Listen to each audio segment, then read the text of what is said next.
This is KPPQ LP Ventura, 104.1 FM, and we're in the Women's Room, where we appreciate and support each other.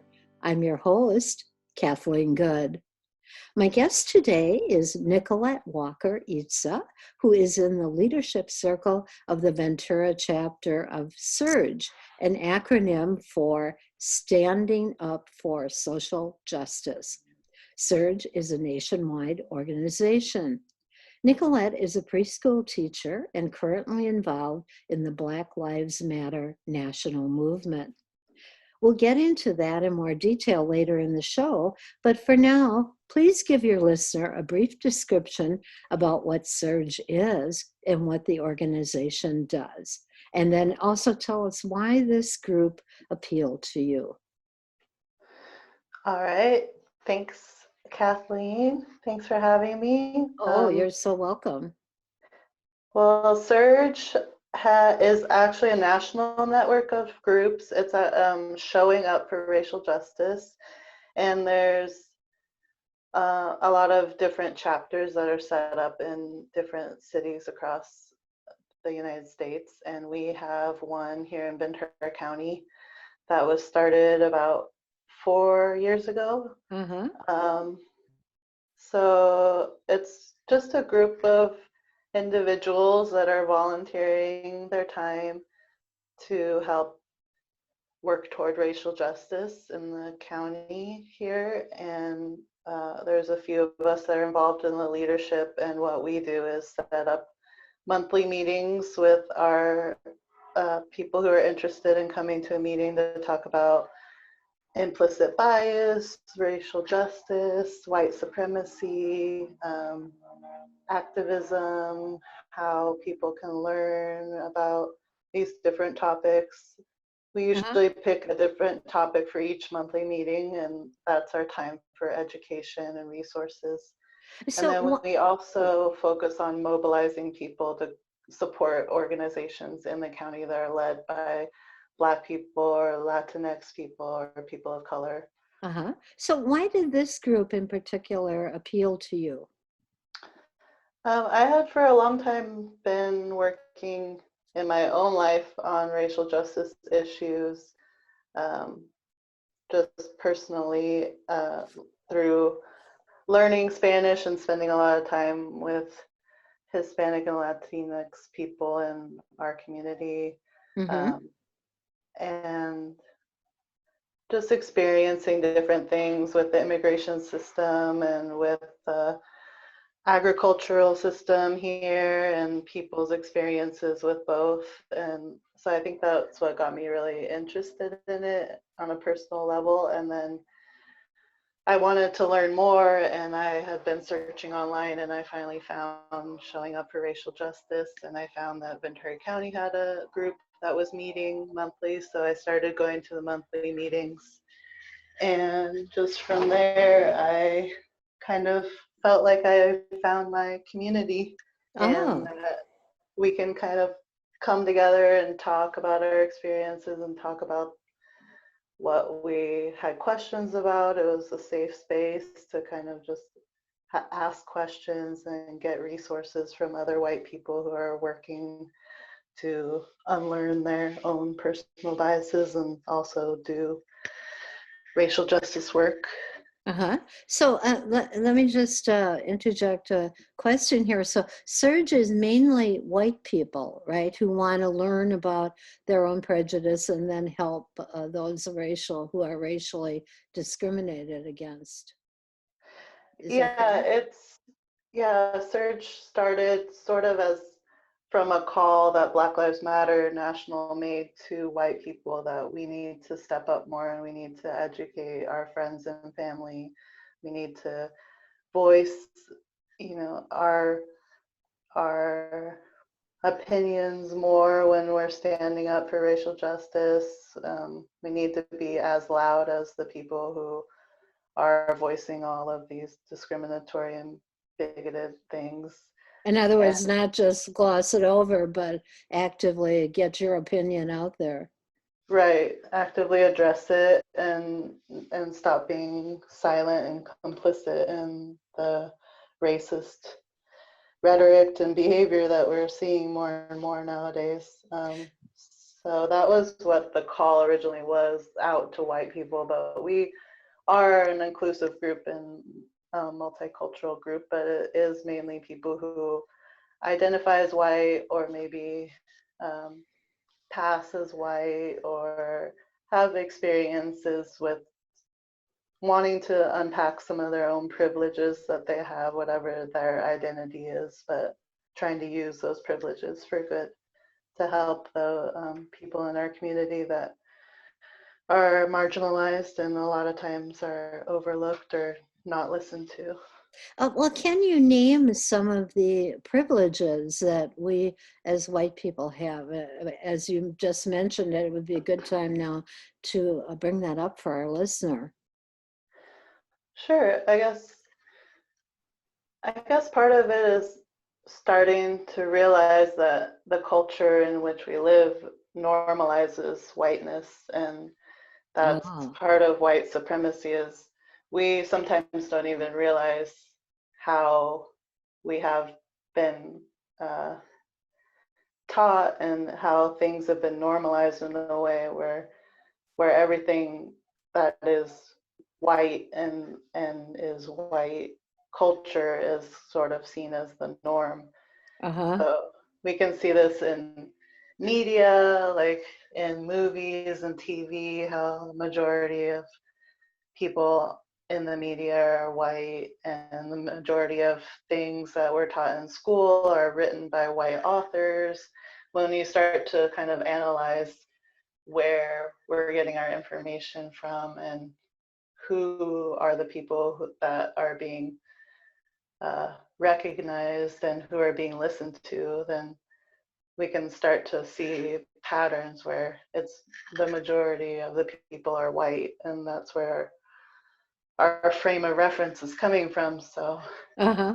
That's sort of well, realizing that is sort of unpacking that for yourself and then looking at your position in your life and your job or when within your family, looking at ways where you can challenge that a little bit and open people's perspective to be broader. right. And I would like to add here also for our listener that I have noticed, this is uh, a personal opinion, but the one place that you do see races and mixed race with white people are commercials. And I'd kind of challenge you and your SURJ people and also our listener to take notice Mhm. of commercials. They tend to be light colored people, but they're definitely racial. And I suppose it's a marketing technique in order to sell products to all races. But there is, I think it's kind of a really not great way that we're unconsciously getting messages that, oh, hey, mixed families are kind of okay. They're not so Mhm. unusual. So now, Yeah, I agree. not to I've been take seeing that a lot more. yeah. I just wanted to throw that out there. So Mhm. now, when we talked earlier, you said that your own child, your daughter, helps reinforce your commitment to diversity. Would you want to explain to our listener why? Sure. Well, when I had her, her dad is from Mexico, so she's half Mexican descent. And so I decided to give her a name that reflects her culture. And it has kind of an unusual spelling, but I've always told her the story of where her name comes from and what it means. And I just feel like it's important for me as her white parent to really actively learn and recognize how she has two different cultures in her life and um, just helping her be proud of both of her cultures that she represents, especially in the climate that's going on today. Right. And I suppose it also makes you more committed to diversity to other people and their children who have diverse parentage. Yeah, it's definitely become a big passion of mine. I've been teaching preschool for about 10 years now, and off and on. And yeah, ever since I had my daughter, it's been a bigger commitment to not only bilingual education, because I think that that's really important to opening people's minds and helping people broaden their perspective from a young age, but also just having a curriculum that really is diverse and makes the children feel like they're represented and that they're seen and that they're valued. And I've always talked to my daughter about race and about the differences that she notices in different people since a very young age. I've found a lot of children's books that address those issues, and I think there's more and more being written nowadays, and more parents are getting interested in talking about these things with their kids at a younger age, especially white parents. I feel like Black parents and Latinx parents probably have to experience this all the time, and they don't have the luxury of deciding whether they're going to talk to their kids about race or not. Like, it's something that is their everyday experience that they need to address. So I think So, recognizing that is important, and then just yeah, so, building where I'm at, you know. so you can actually, I just wanted to interject here, you can actually Mhm. talk to little kids about race. Do they get it? Yeah, kids notice differences among different people as young as, I would say, 2 or 3 years old. They might Uh-huh. not be able to verbalize things in a Right. way that we, it's not always politically correct or the right words, but we know what they're seeing and what they're noticing. And if you have a kid, you know how much they pick up on everything that you do and you say, and even our unconscious behavior that we have towards people who are different from us, like our children are picking up on that.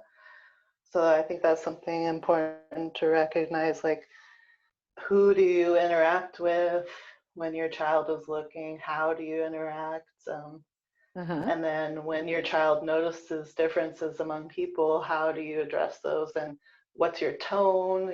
How are you open to listening to them and letting them know that it's okay to talk about these things and address these things, and modeling them the right way to Uh-huh. address. And I imagine you do this in your classroom as well. Yeah, I try my best to do things that are um, diverse and really just in a way that incorporates it into the everyday. Like, I'm not really a big fan of, this week we're going to learn about this country and this week we're going to learn about this country. I think that it should be expanding the child's understanding of the community that they live in, and there's so much diversity in our own communities and our own neighborhoods that we can explore, and also just help children have the language and the social emotional capacity to recognize, like, when they're feeling upset and when they're feeling like something's different or they're feeling fear, how to react and how to manage their emotions about that, because that is a big component with children learning about. Right. So you're teaching emotional intelligence. Hmm. But also that needs to be coupled with, you know, um, cultural sensitivity Right. and Mm. So what kinds of ideas or attitudes or values have you learned because of your work with SURJ?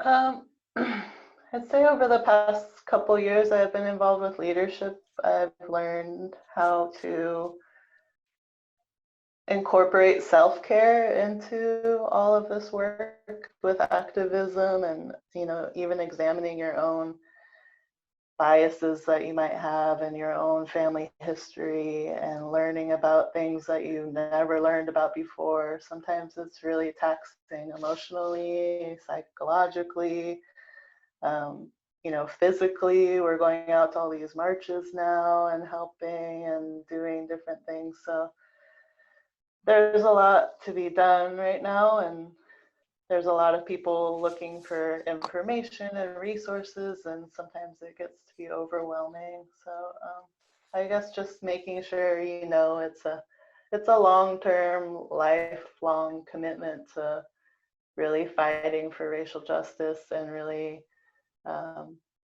broadening your own understanding of what that means every day. Like, I'm learning all the time about new things and different things that I didn't know when I first started doing this work. And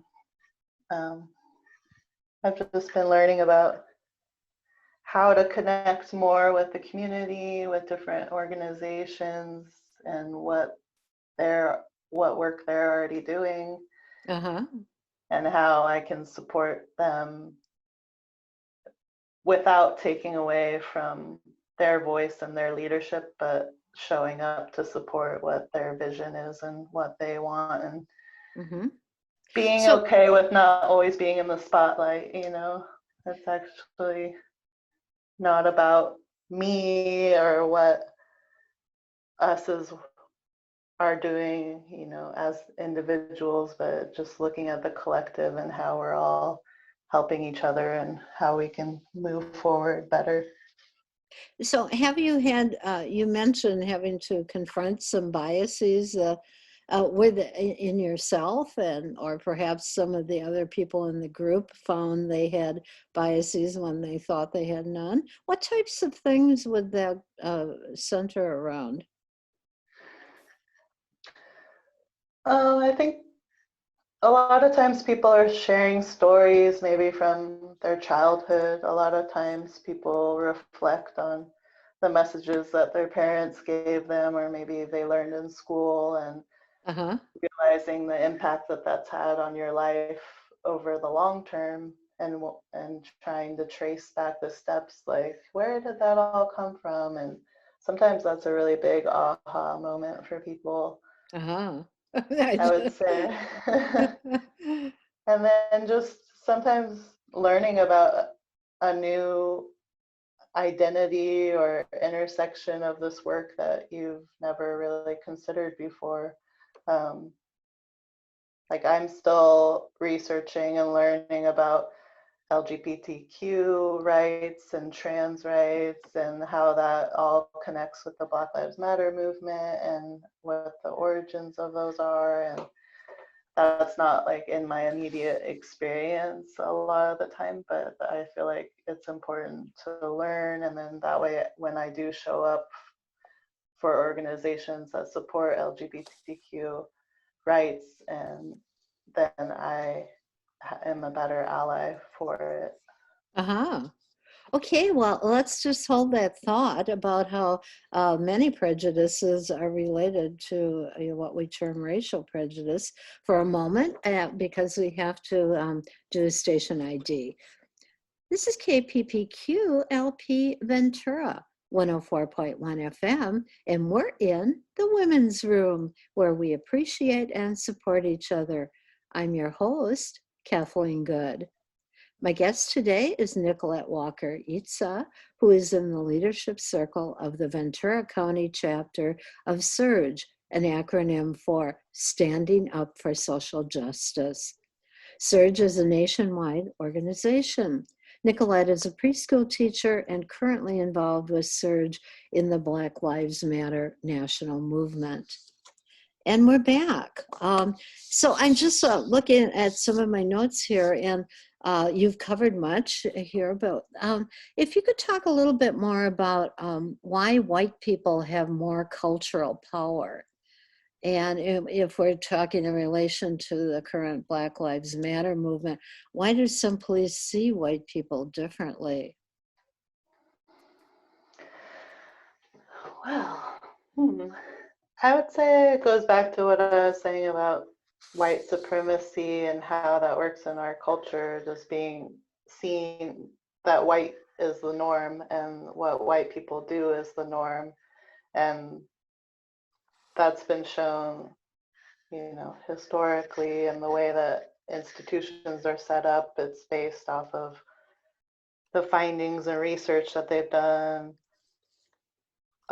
for white people and by white people. So I would say the power that we have is,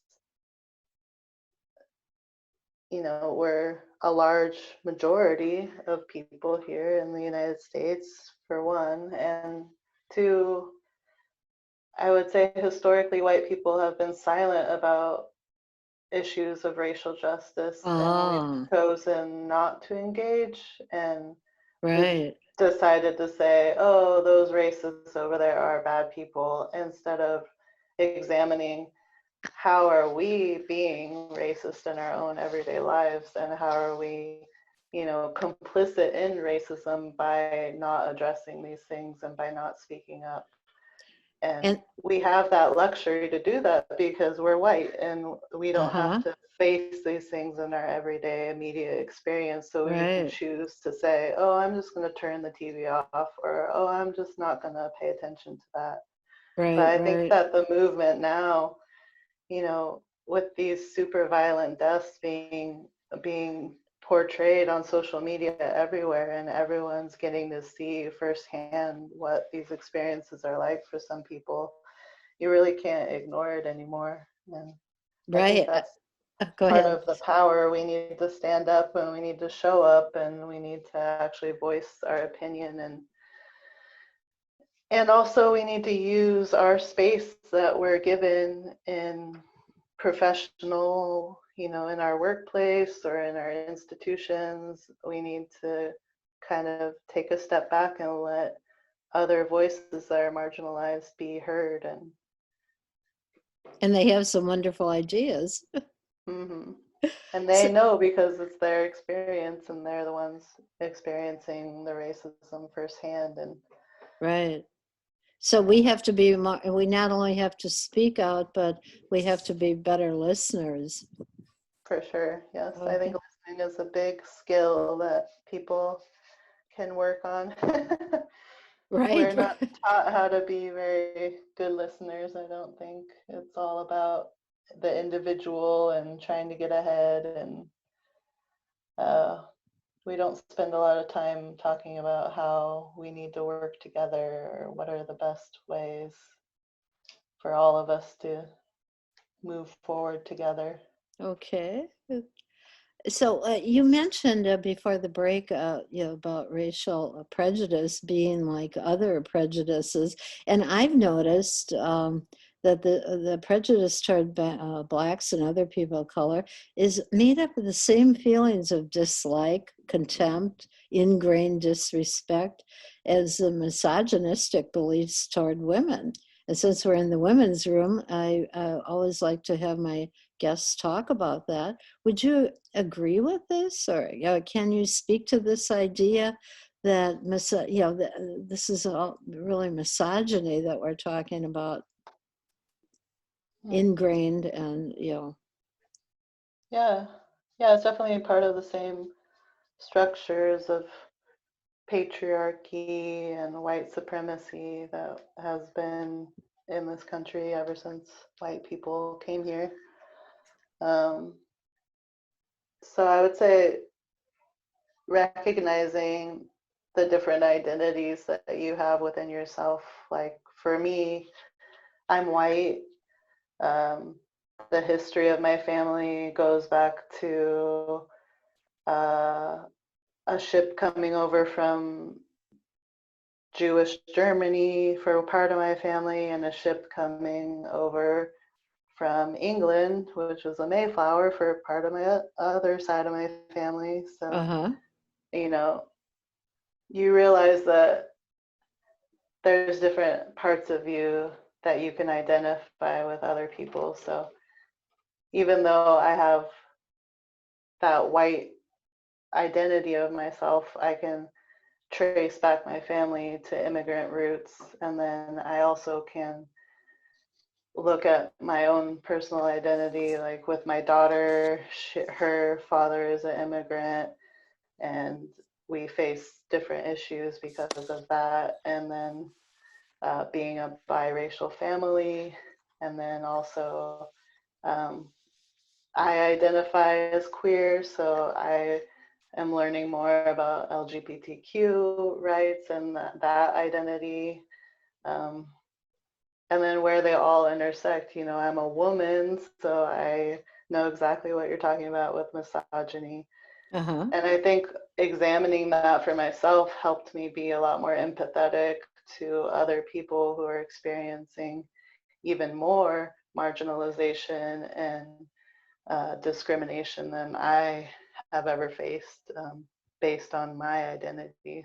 So, um, but it all intersects, like a woman who is an immigrant, who is Black, who is also, you know, low income, who is also maybe having domestic issues at home. Like we all have these different parts of ourselves that intersect and form our person.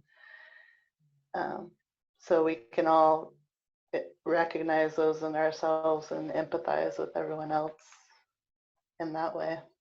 Okay. That's wonderfully said. I just wanted to, going back to SURJ again and the work that Mm-hmm. you've done there. I don't know if you personally worked on this, but one protest SURJ was involved in was the leakage of oil and gases into an aquifer on the Oxnard Plain, making many lower socioeconomic people, people of color who live there, sick. This was unsafe, and it's kind of an example of how poor people are forced to live in unsafe areas. Could you tell us a Mm-hmm. little bit about what you did there?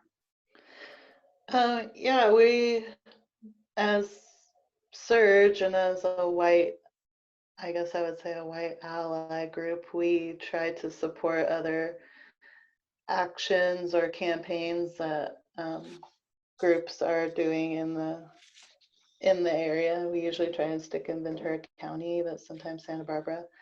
Um, so a lot of that work focuses on environmental justice, which is kind of the intersection between racial justice and environmentalism, which Uh-huh. is kind of what you're talking about, where lower income areas that are primarily people of color are the areas that are more heavily polluted. And we see that a lot in our county in Oxnard.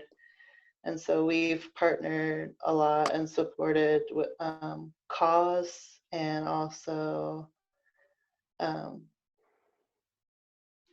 working with them on the Puente power plant, stopping the oil wells construction in Oxnard, and then also the port expansion in Port Hueneme, and then working on the Farm Worker Bill of Rights, which is also environmentalism because of pesticide use and environmental hazards that farm workers face in their jobs. Oh, wow. I wish we could even hear more about that. I do, but we're, Well, look it up on Cause's website. okay. I have a little bit, I had one more question. But I think we're going to have to save it and have you come back because I actually have more than that.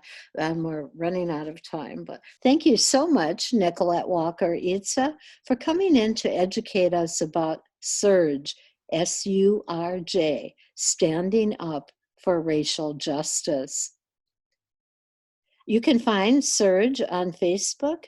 If you have questions or comments, you can email me at radio@capsmedia.org.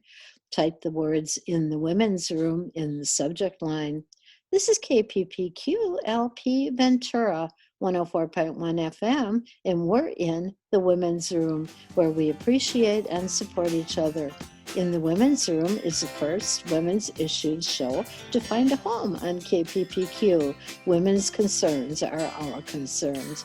I'm your host, Kathleen Good.